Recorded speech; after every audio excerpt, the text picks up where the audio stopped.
Hello, America. I hope you're doing well. Welcome to my review of Tia and Tiny Friends and Family Hustle Season 1, Episode 4. I had a lot to say, but now I don't know what I'm gonna say. Listen here, okay? The 1-11 Cavs are actually about to play in 3 minutes, okay? So this review is going to be short, quick, and to the point, baby, okay? And another thing, I don't know what else, but oh, yeah, another thing. I'm going to have, I shouldn't have done this video so late, but I did because why? Because I don't have time management skills. But what I will tell you is that my eyebrows look a mess. But what I will tell you, aside from that, is that my face also looks a mess and I'm having an acne breakout. But what I will tell you for real is that I need to redo my hair. No, seriously. I'm going to have a new series starting. It's, where I take, my trashy ass wigs and I try to make them not trashy anymore. That will be premiering either Friday Friday or Sunday, depends on, if I'm feeling lazy or not. But I'd really like for everyone to tune in, going from trash to cash. I don't fucking know. Okay.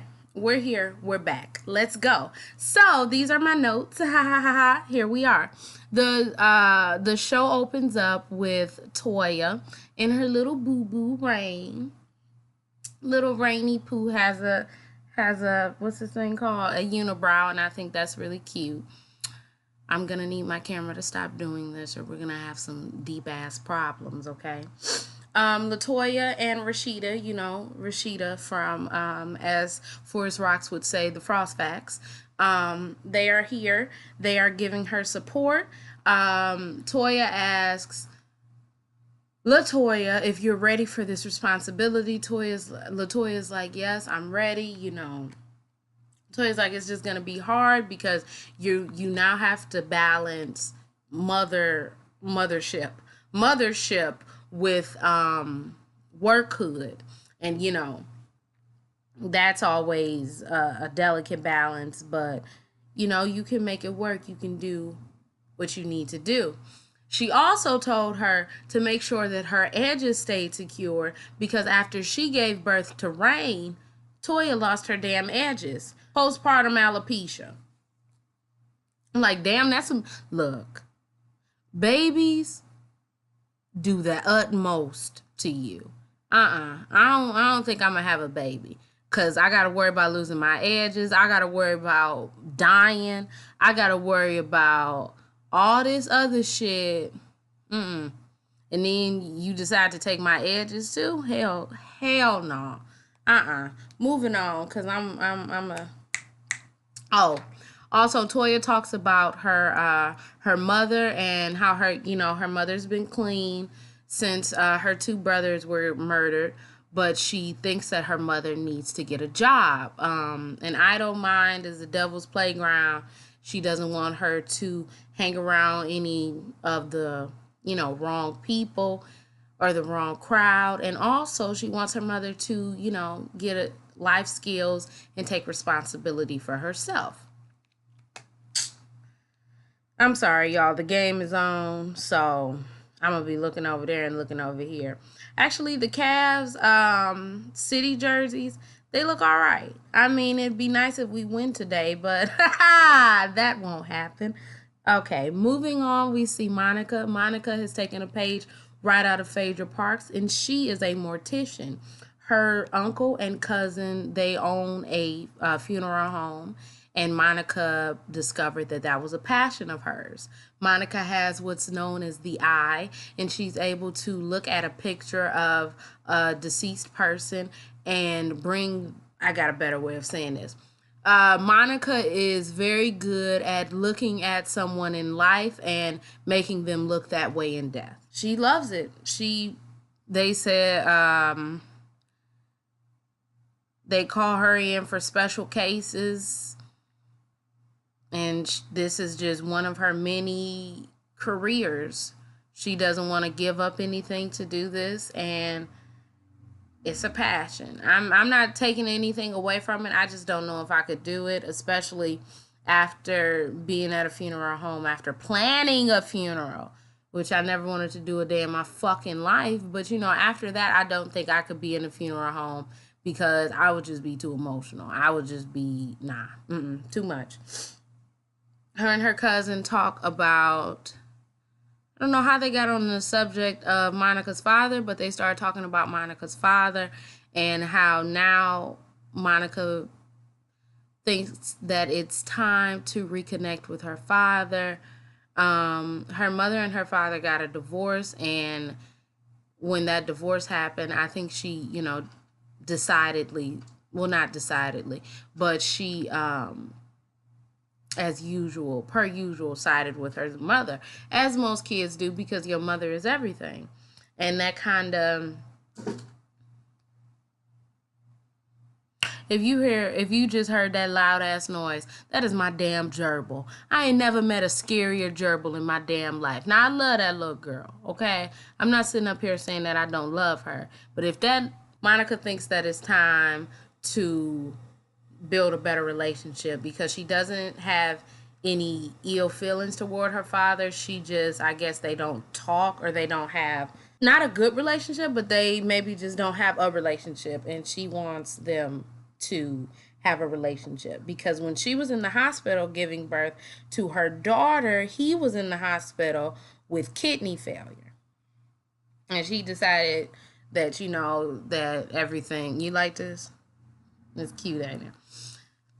She decided that, I guess, at that moment that things weren't as bad as they seemed when she was younger, but it's still, I don't know. She still just needs to work out some shit with her father. Okay, name somebody who don't need to work out shit with their father. Me. Next we see T.I. and Tiny. They are back from their trip. They are greeted by their daughter and Tiny's mother.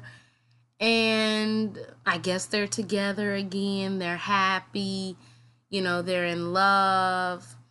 Uh, Tiny had the nerve to say that before they went on the trip, they were in an okay place. But now, let me turn the camera. But now they're in a much better place. I'm just really confused as to what Tiny is talking about because at the end of the day, T.I. still left the house and went back to his house. Her mother asked, is divorce off the table? He says, well, now today we're on the same page, but tomorrow we might not be. So it's always about, how long we can be on the same page. If we can be on the same page long enough, then divorce will be off the table. If Tiny is going to accept, well, Tiny has accepted me cheating. Well, Tiny has accepted my transgressions. It's just I want to not hear about it anymore. I don't have nothing to say because it's foolishness, and that's what it is. I really don't care.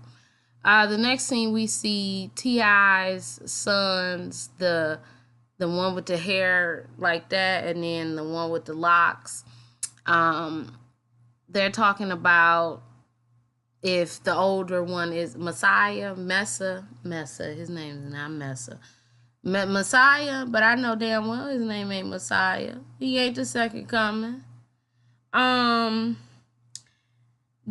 youngest one is asking the oldest one is asking the youngest one if he's sexually active, and I said, nigga, is this still from the last episode? Like, I could care less last episode if that little boy was sexually active.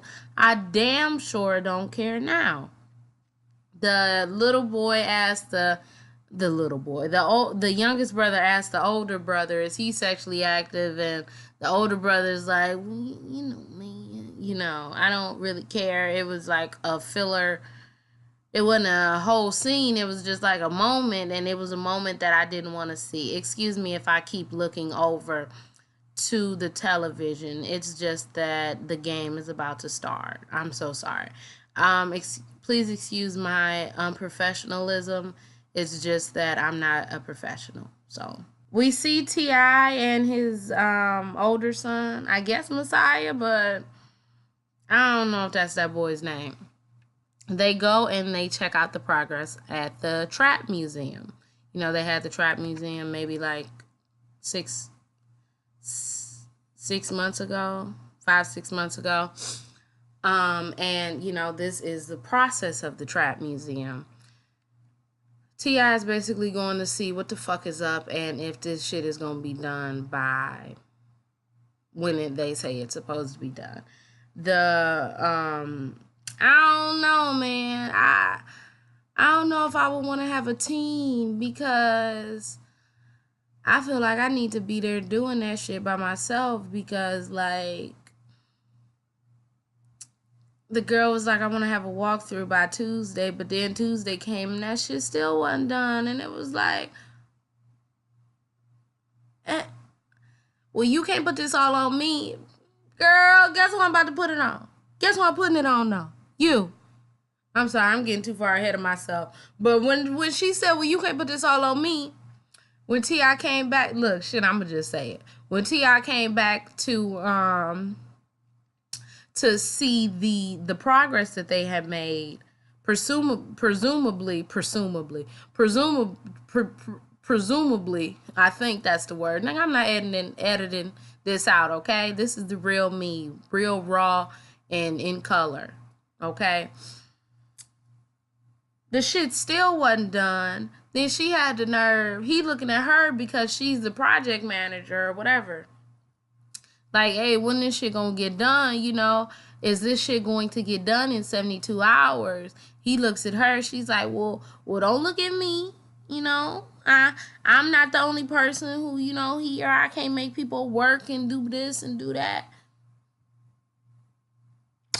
Girl, I would have fired her on the spot. You are out of your fucking mind if I ask you if something is going to be done because you're the project manager and I put you in charge and you're sitting up looking at me like you don't know if shit is going to be done. Don't look at me because I can't control people. But guess what?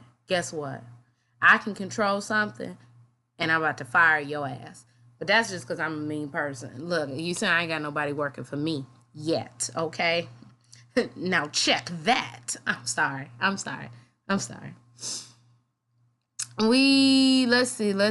see. Here we go.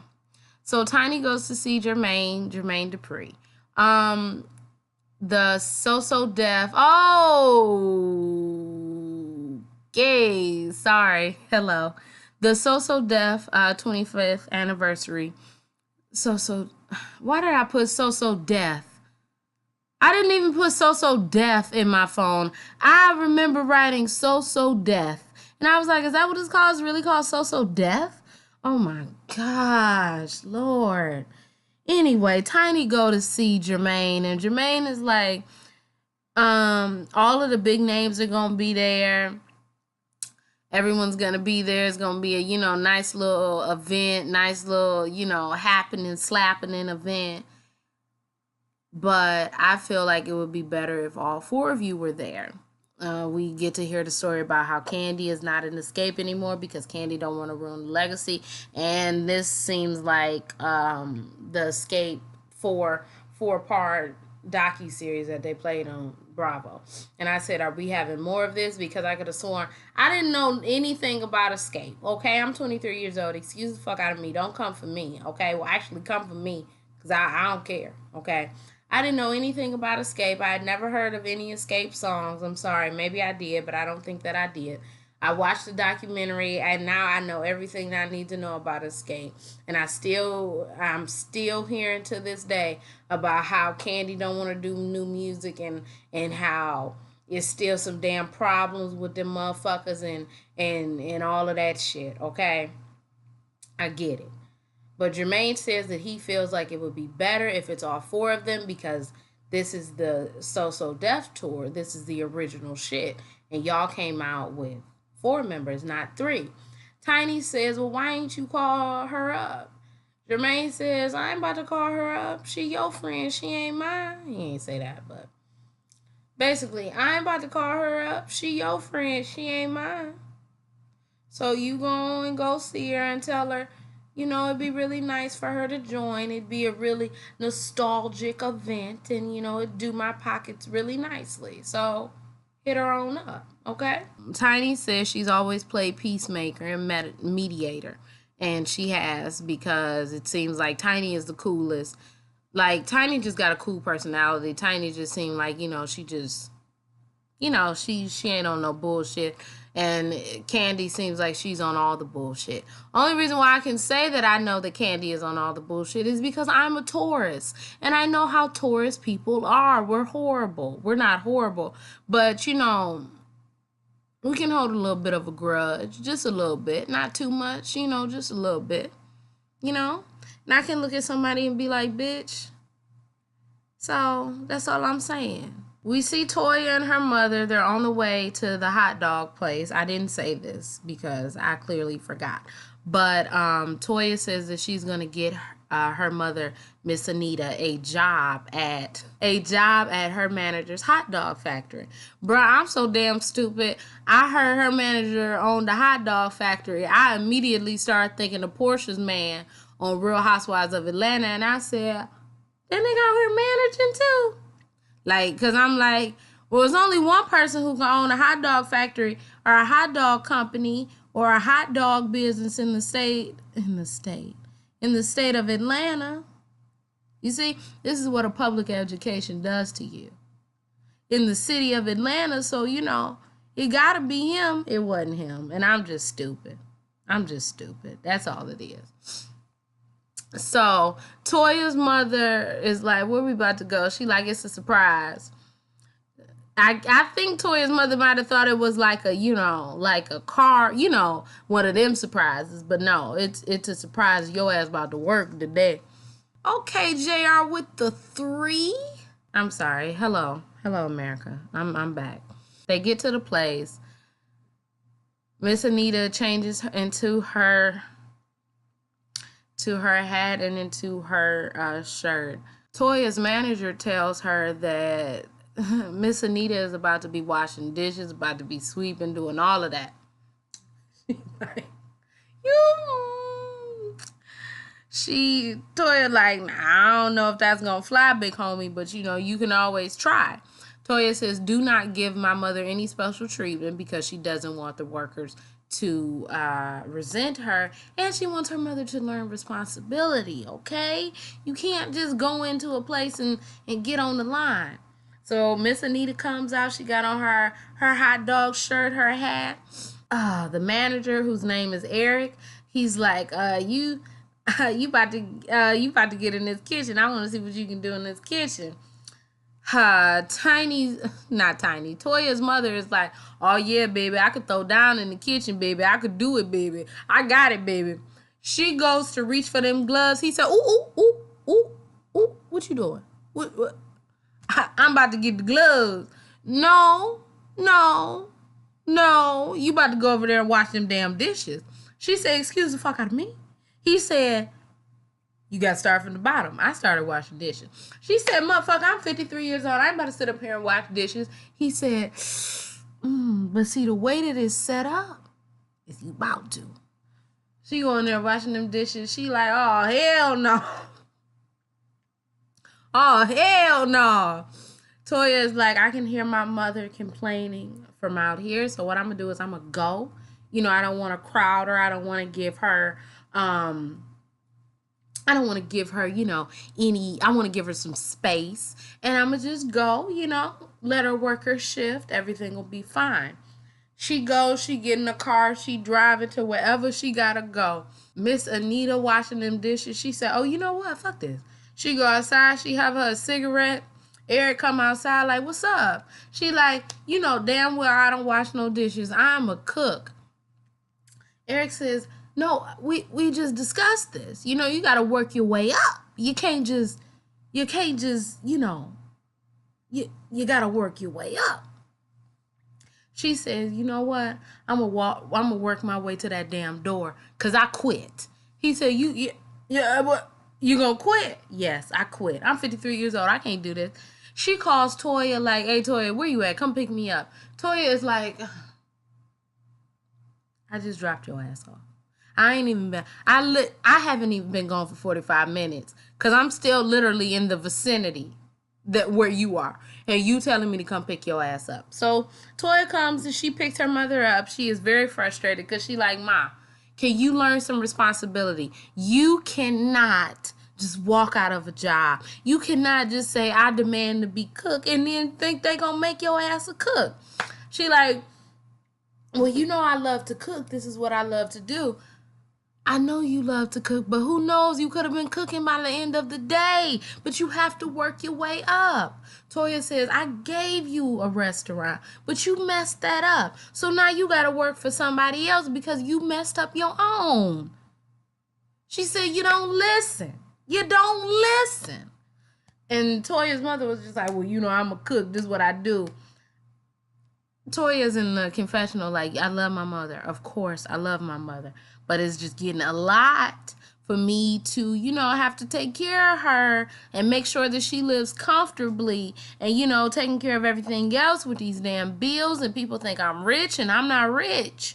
Okay, there's a difference between rich. There's a difference between Rihanna and Toya, okay? Shit, there's a difference between Rihanna and Lil Wayne, okay?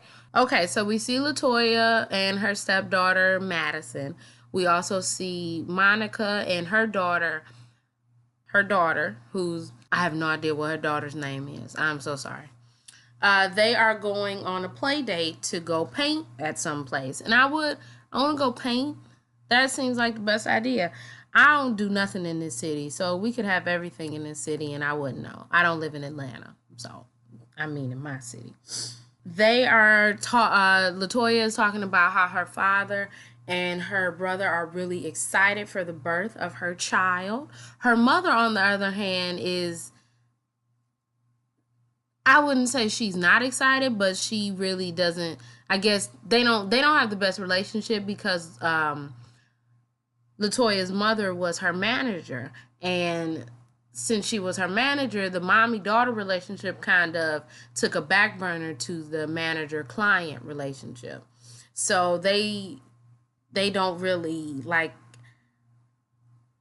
have the best, you know, familial relationship. Look, I'm saying words. I think that they're words. Maybe they're not, but I don't really care. Okay, I'm watching the game. Monica brings up her father and how, you know, she's going to go see her father. She's going to make it right. LaToya talks about how she had to forgive her father and accept her father for who he is. And I'm just like, when do these niggas grow up?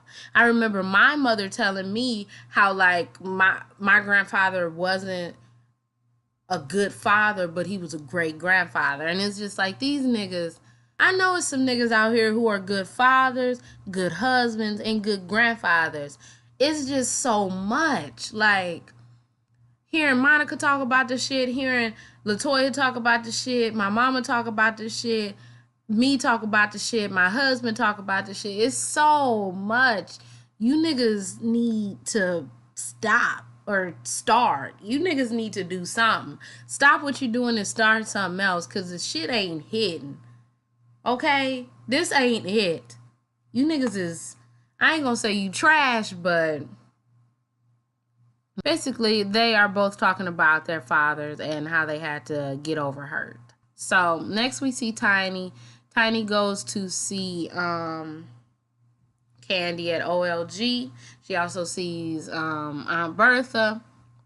I think that Tiny was trying to give Aunt Bertha a hug the first time, but Aunt Bertha didn't extend her arms nor do anything to ensure that she wanted to receive a hug. Don't that sound like T.I. saying unnecessary fucking words? Ensure that she wanted to receive a hug. So Tiny just stood there, and then she was able to give her like a side hug, but I was like, damn, just give me a damn hug, lady. T.I. Girl, I'm losing it. Candy and Tiny go downstairs. Candy's getting on my nerves. From her getting on my nerves on the Real Housewives to her getting on my nerves on here. She getting on my damn nerves, okay? Tiny says what Jermaine told her. She wants to, Jermaine wants everyone to be a part of the So So Def tour. Kandi is like, well, I mean, you know, we don't have the best communication.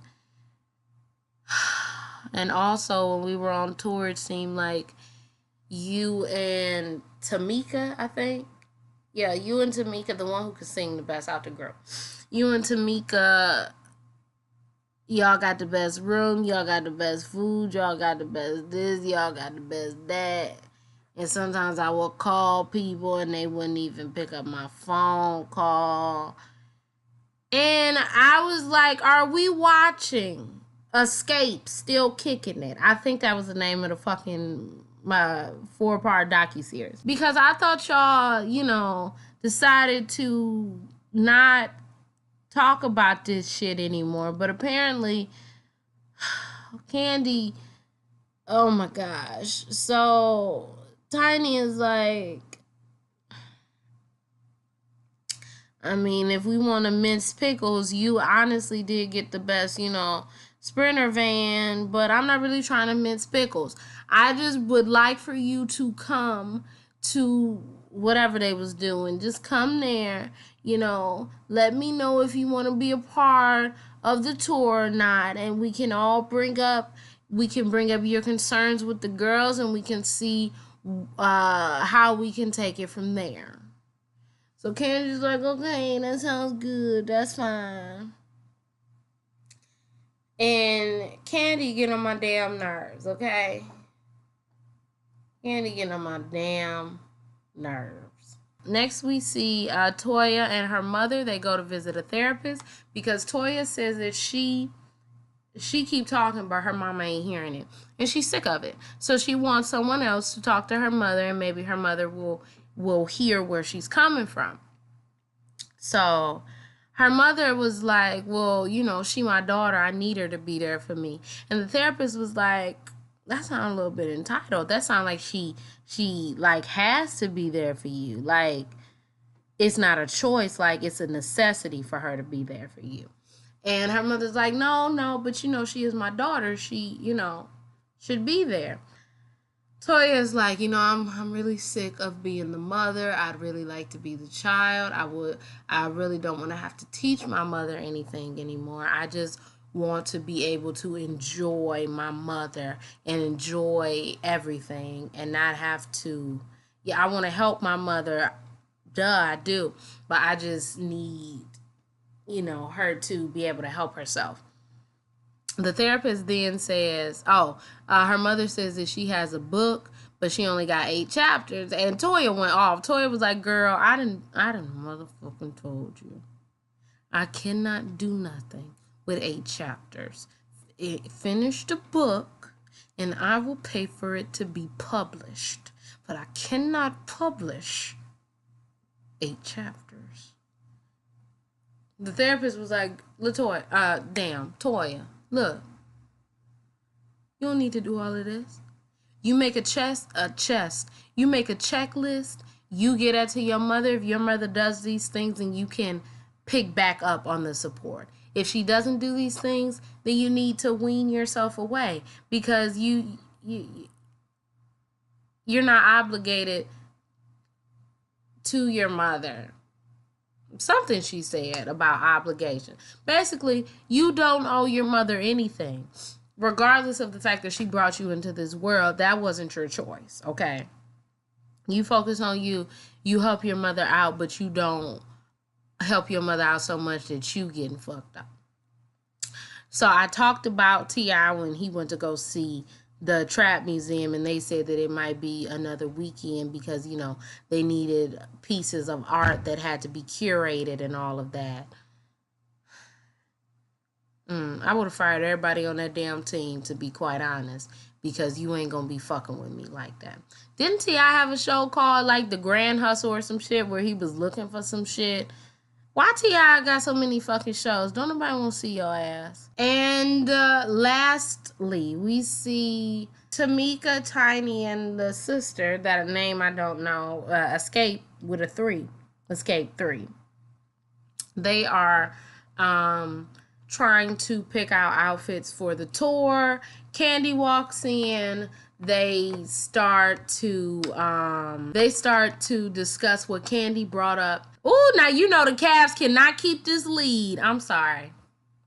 They start to bring up what Kandi talked about when she was with Tiny, aka the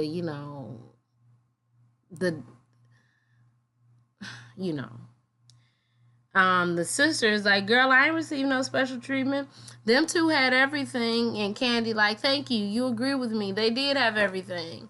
So, they all say that they're gonna work to be better and they're gonna be more consistent in what they do and blah blah blah. And I don't want to hear another damn word about Escape's problems. Okay? That's it. I want to see y'all niggas on tour. I want to see y'all niggas dancing and shit, singing, doing all of that shit. But I do not want to hear Kandi open up her damn mouth and say anything about, well, I don't feel. I'm done. Okay? I'm done. It's done. And with that, this review is done. Yes, 34 minutes watching the game. I know you motherfuckers hate me, but thank you so much for watching, okay? If you like this review, please like, please comment, please subscribe.